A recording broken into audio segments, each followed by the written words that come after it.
Hi viewers, welcome to our channel. ప్రస్తుతం మనతో పాటు భరద్వాజ్ గారు సీనియర్ జర్నలిస్ట్ ఉన్నారు. వారితో ఒకసారి మాట్లాడదాం. సార్ నమస్కారం. నమస్తే సార్, ఢిల్లీ దేశ రాజధాని ఢిల్లీలో బీజేపీ కైవసం చేసుకుంది సార్. అక్కడ చూస్తూ ఉన్నాం ఎలక్షన్స్ రిజల్ట్స్ లో బీజేపీ దాదాపు 40కి పైగా ఓట్ల అంటే సీట్ల మెజారిటీ అయితే కనిపిస్తుంది. ఆల్మోస్ట్ ఆ ఓటమి దిశగా పయనిస్తుంది సార్. అసలు మన ఢిల్లీలో ఏం జరిగింది, బీజేపీ విజయానికి గల కారణాలు ఏంటి, ఆ ఓటమి గల కారణాలు ఏంటి, మరి ఫలితాలపైన మీ ఒపీనియన్ ఏంటి సార్?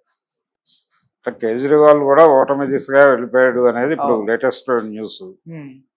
అంటే ప్రధానమైనటువంటి చర్చ ఎక్కడ జరుగుతుందంటే డబుల్ ఇంజిన్ సర్కార్ అనేది వర్కౌట్ అయింది బీజేపీకి అనేది ఒక మాట వినిపిస్తోంది. రెండోది, ఈ అభిప్రాయానికి బలం చేకూర్చిన వాడు కూడా కేజ్రీవాలే అనేది ఒక అభిప్రాయం.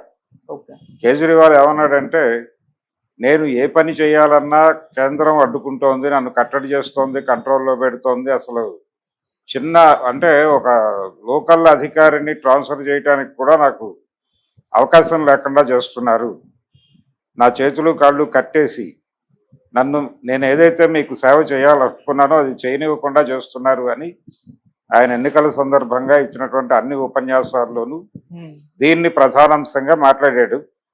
వాళ్ళు చేస్తున్నటువంటి డబుల్ ఇంజిన్ సర్కార్ అనేటువంటి ప్రచారానికి ఈయన నన్ను కట్టడి చేస్తున్నారు అనే ప్రచారం జోడై ఓటర్స్లో ఎందుకు ఇతన్ని ఎన్నుకుని మనం ఇబ్బంది పడటం, వాళ్ళు చెప్పినట్టుగా డబుల్ ఇంజిన్ సర్కార్కి వెళ్ళిపోతే మనకి కొన్ని పనులు అవుతాయి కదా అనేది, ముఖ్యంగా యమునా నది ప్రక్షాళనలు, అలాగే మంచినీటి సమస్య, ఇలాంటివి కొన్ని కీలకమైన గొడవలు ఉన్నాయి అక్కడ. సో ఇవన్నీ కూడా వాళ్ళకి నాయకత్వం అప్పచెప్తాయి, వాళ్ళకి అధికారం అప్పచెప్తాయి, డెఫినెట్గా పరిష్కారం అయ్యేటువంటి అవకాశం ఉంటుంది అనే మూడ్లో ఓటర్ టర్న్ అయ్యాడు అనేది. అంటే బీజేపీ చేసిన ప్రచారానికి ఆమ్ ఆద్మీ కూడా తోడ్పడింది అనే అభిప్రాయం కూడా ఇప్పుడు చాలా మంది వ్యక్తం చేస్తున్నారు. ఇది ఓటమికి కారణమా? దీనికంటే ముందే ఇది అసలు డిజైన్డ్ గెలుపు అనేటువంటిది నా అభిప్రాయం. డిజైన్డ్ గెలుపు అంటే ఎట్టి పరిస్థితుల్లోనూ ఈసారి ఢిల్లీ మనం కైవసం చేసుకోవాలి అని చెప్పి వాళ్ళు ప్రోగ్రామ్ సార్ట్అవుట్ చేయటంతో పాటు ఏ ఏరియాలో ఏ ఓటర్స్ అధికంగా ఉన్నారు అనేది కూడా చాలా క్లీన్గా అబ్జర్వ్ చేసి అక్కడ ఆ ఓటర్స్ని తమ వైపుకి డైవర్ట్ చేయడానికి ఏం చేయాలో ఆ కసరత్తులన్నీ చేశారు. ఈ ఎలక్షనీరింగ్ అనేది బాగా వర్కౌట్ అయింది బీజేపీకి. దాంతోపాటు కేజ్రీవాల్ అరెస్టు ఉపయోగపడుతుందేమో, సింపతి ఓటు గెయిన్ అవుతుందేమో అని అనుకున్నారు. ప్రభుత్వ వ్యతిరేక ఓటు బలంగా ఉన్నప్పుడు చంద్రబాబును అరెస్ట్ చేస్తే అది ఫలితం కనిపించింది. ఇక్కడ ఆయన ప్రభుత్వంలో ఉన్నాడు కేజ్రీవాల్, అంటే అన్ని అరెస్టులు ఉపయోగపడవు. అరెస్ట్ అయ్యాను కాబట్టి తిరిగి గెలుస్తాను అనేది భ్రమ. ఈయన ప్రభుత్వంలో ఉన్నాడు, ఈయన మీద ఆల్రెడీ వ్యతిరేక ఓటు పోగుబడి ఉంది. ఆ పోగుబడినటువంటి ఓటు ఈ సింపతితో పక్కకు జరుగుతుంది అనుకున్నారు వాళ్ళు, ఆప్ వాళ్ళు. అది జరగలేదు. అది జరగకపోవడానికి కారణం ఏంటంటే, ఏ అవినీతికి వ్యతిరేకంగా అయితే ఆమ్ ఆద్మీ పార్టీ ఏర్పడిందో అదే అవినీతి మరక అంటించి దాన్ని జైలుకు పంపించడం జరిగింది. ఇది చాలా సక్సెస్ఫుల్గా స్కీమ్ చేశారు బీజేపీ వాళ్ళు. ఈ స్కీమింగ్లో భాగంగా వాళ్ళకి ఈ అరెస్టు తాలూకా సింపతి దక్కలేదు. దక్కకపోవడం పైగా ఇద్దరి మీద, ఇప్పుడు కేజ్రీవాల్ ఒకడే కాదు, కేజ్రీవాల్ తర్వాత ముఖ్యమంత్రిగా వ్యవహరించినటువంటి వాళ్ళు కూడా దెబ్బతిన్నారు ఈ ఎన్నికల్లో. ఇది ప్రధానంగా గమనించాల్సినటువంటి విషయం. ఇందులో యాంత్రిక తాంత్రికత రెండింటినీ ఉపయోగించారు. కేవలం తాంత్రికత మాత్రమే కాదు, విస్పరింగ్ క్యాంపెయిన్ చాలా బలంగా చేసింది బీజేపీ.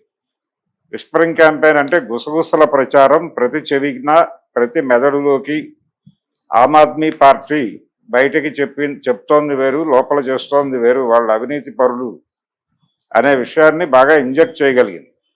దాంతోపాటు మీ రోజువారీ సమస్యల పరిష్కారానికి డబుల్ ఇంజన్ సర్కార్ అయితే మాత్రమే పరిష్కారాలు దొరుకుతాయి తప్ప మీరు ఇక్కడొక ప్రభుత్వాన్ని అక్కడొక ప్రభుత్వాన్ని ఉంటే కుదరదు. అంటే వీళ్ళ నినాదం ఒకటి ఉంది ఆల్రెడీ, ఒకే దేశం ఒకే ఎన్నిక అనే నినాదం.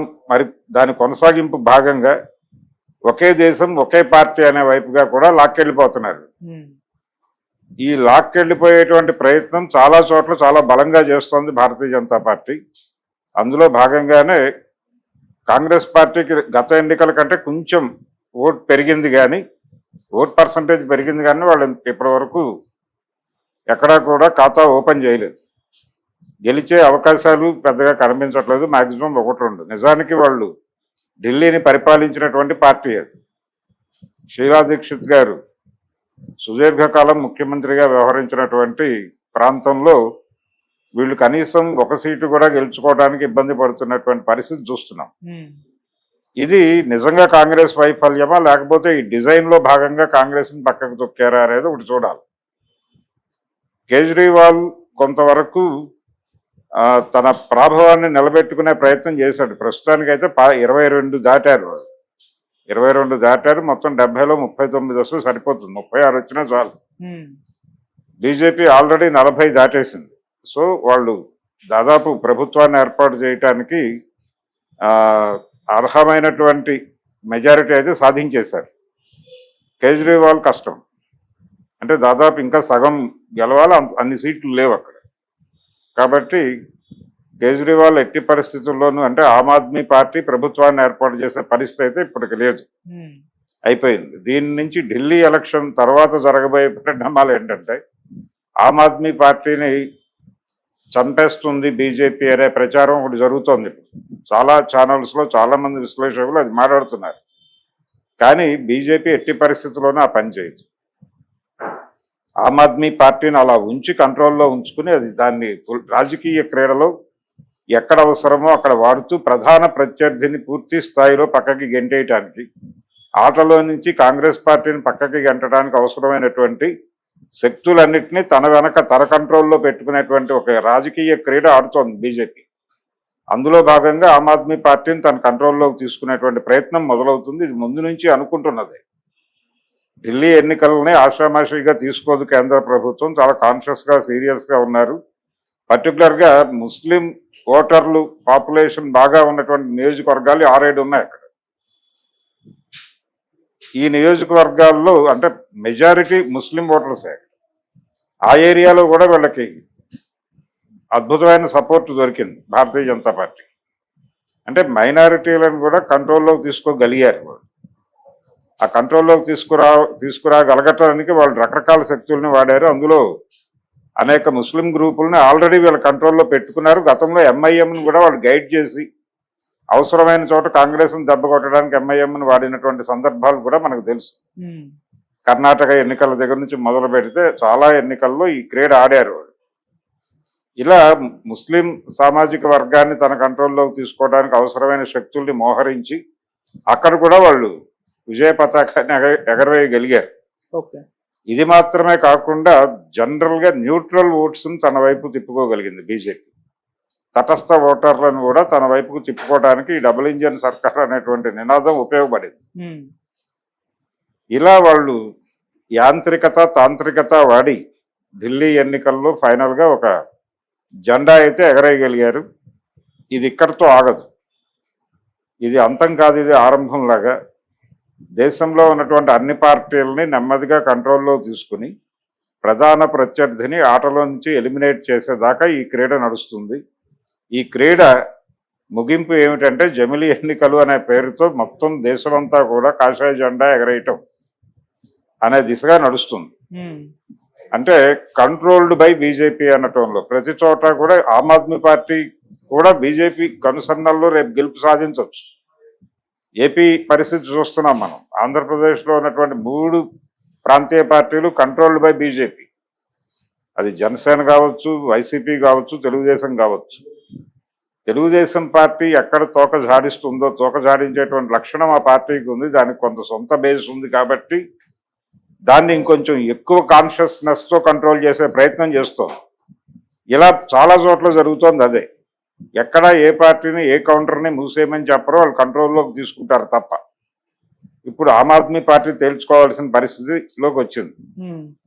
ఈ అవినీతి మరక అంటించటంలోనూ దాన్ని మిడిల్ క్లాస్లోకి విస్తృతంగా తీసుకెళ్ళగలగటంలోనూ వాళ్ళకి రకరకాల శక్తులు తోడ్పడ్డాయి. అన్నా హజారేతో సహా.